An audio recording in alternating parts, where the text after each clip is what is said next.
So Phil, what's your thoughts on transitioning from no limit to PLO? Estimations of duration of that process, considerations, chances of success and failure depending on what? So for me personally, I was by the time I started playing PLO, I was playing the biggest stakes online, no limit, and the I had a couple of friends who had already been playing PLO and had seen some action there, specifically Tom Dwan, uh, who had fully made the transition to PLO. I mean, he was playing both games and playing both games very well. Um, he had always encouraged me to try to learn PLO, and it wasn't until kind of the action at the high stakes no limit games started dying down a little bit, and I started seeing big PLO games like 200, 400 PLO running multiple tables around the clock that I was like, okay, I need to learn this. And I was actually at a tournament.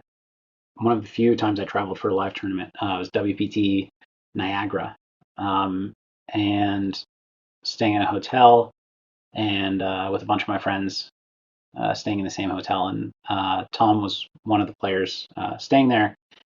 And I just remember like we were all hanging out in a hotel room and he was just playing. And he was just like, hey, Phil, do you want to watch me play PLO and learn a couple of things? I was like, yeah. So I sat behind him, watched him play. He was only playing like 3 tables, so he was able to talk. Tom could play like 16 tables, so he was able to answer some questions and talk through some things, and that gave me enough confidence to try to play. And I wouldn't recommend starting to play a new game at the high stakes, but I did because there were these games running and they seemed very good.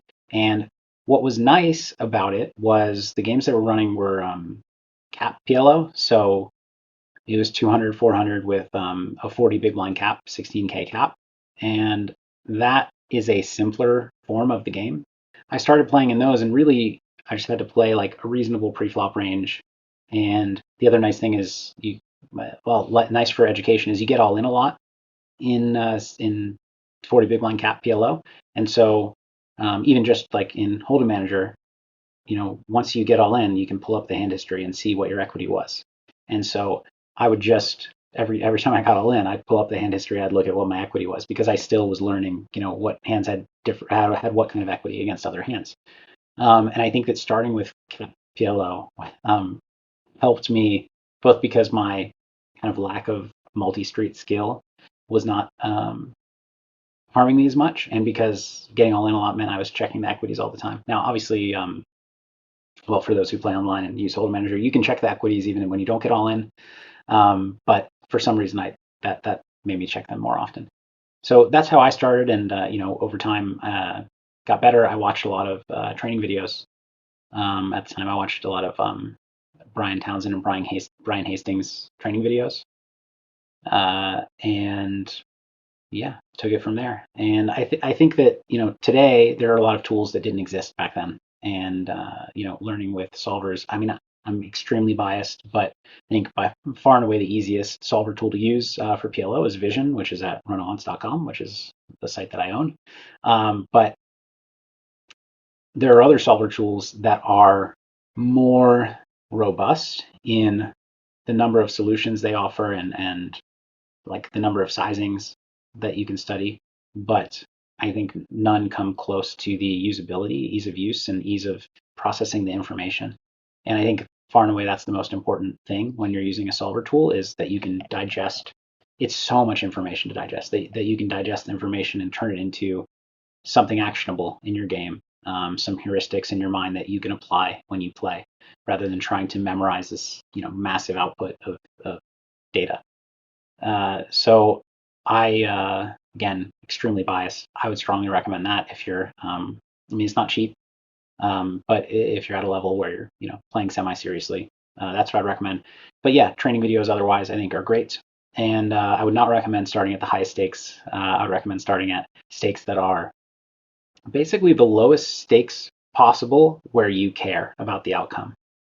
I think like realistically what you should do is play just super low stakes until you learn. But for almost everybody, if you don't care about the outcome at all because it's so small, you won't learn well.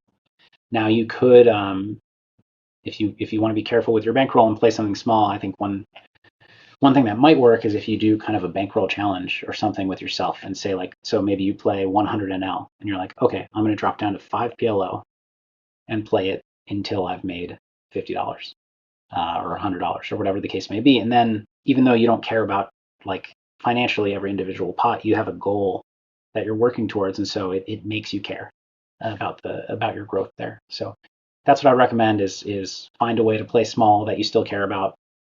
Don't play smaller than you care about without making yourself care about it, or you won't learn. And as always, I mean, I've said this, I don't know how many times, maybe I don't know how many times on this channel, but play and study. Do both. Don't just play without study. Don't just study without playing. The it's multiplicative, the impact of adding both together. So yeah, hopefully that's helpful for some of you looking to make the transition. I recommend you do it. I love PLO. PLO is a fantastic game. And definitely I've benefited from being able to play multiple games at many points in my career. And sometimes, it's hard to predict how and when that will help you. But learning multiple disciplines of poker is definitely useful.